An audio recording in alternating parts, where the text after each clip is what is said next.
وعلیکم السلام ورحمۃ اللہ وبرکاتہ۔ اللہ رب العالمین مسلمانوں کو ہدایت نصیب فرمائے اور اسی دین کو کامل سمجھنے کی توفیق عطا فرمائے جو محمد رسول اللہ صلی اللہ علیہ وسلم کے زمانے میں تھا۔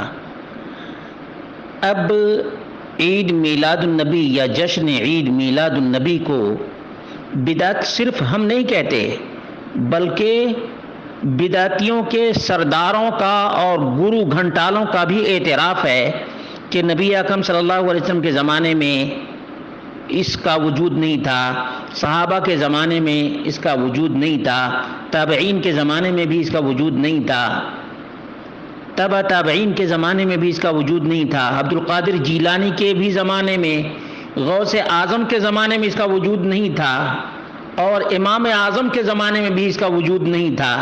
یہ تو ناچنے گانے والے رافضی مجوسی کی اختراع اور ایجاد ہے۔ تو ایسے جاہل لوگوں کی باتوں پہ صبر کرنا چاہیے۔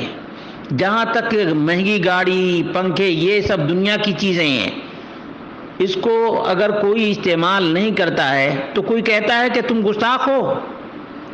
اب یہ میلادی نبی سے بھی آگے بڑھتا ہے، قرآن سے بھی آگے بڑھتا ہے، اللہ سے بھی آگے بڑھتا ہے، اور الٹے کہتا ہے گستاخ۔ نبی سے آگے بڑھنے والا گستاخ ہے، نبی کی اتباع کرنے والا گستاخ نہیں۔